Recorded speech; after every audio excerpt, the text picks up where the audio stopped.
recognize Ms. Titus from Nevada for 5 minutes. Thank you, Mr. Chairman. And thank you both for being here. I'd like to ask Secretary O'Brien if you would talk some more about Turkey. You mentioned it a couple of times and that we're engaging with Turkey more, but I'd like to hear some more detail about that. We're all familiar with the kind of fraught history between Turkey and Armenia, and we've only just recently in 2021 recognized officially the genocide.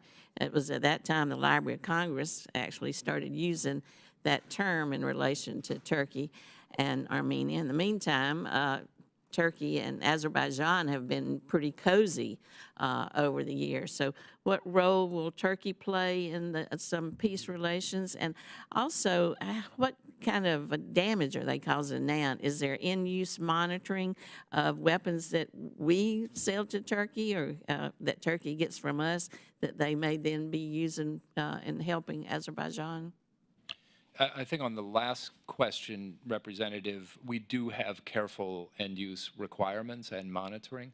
I have never seen an indication of any illegitimate transfer. I'm happy to review that and get back to you. But are you suggesting that you have seen indications of that? It's just an open question. Yeah, so that is as a matter of practice we're very careful about, and particularly with Turkey as a NATO ally, I think those relations are pretty transparent. I think we saw some use of F-16s in previous engagement, but I don't know about now. I'm not familiar with that. Let me try to confirm that. I think that I've never heard. I think the piece with Turkey and its involvement, as you say, they have a very close relationship. And I think there are a few elements that are important here.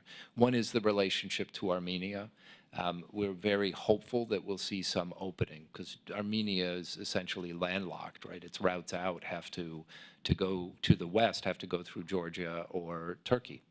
And so for Turkey to begin opening those apertures, I think is critical for Armenia's future. So we spend a great deal of time discussing that.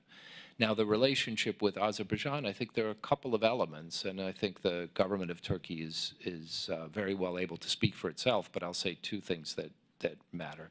One is this economic corridor that we're discussing is a road or rail route that would run from really from Central Asia through Azerbaijan and Armenia and then to Turkey. So it's a clear Turkish economic interest to be the end point for this route.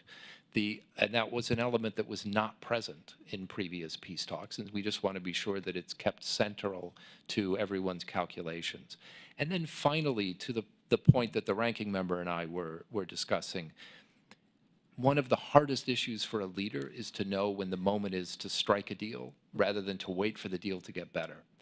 And that's to some extent an objective calculation, but more often it also depends on your friends telling you when enough is enough. And so having a clear communication with Turkey and a constructive involvement by Turkey in these discussions is incredibly helpful because President Aliyev will want to know that he's not alone making this decision, but that he's with a longtime partner of his own. And I think that's a role that Turkey can uniquely play. Thank you. Doctor? I would just add to that the point about the value of including Armenia in this middle corridor route. Ambassador spoke about some of that. USAID has actually worked with the government of Armenia on doing some analytical work and studies of those routes.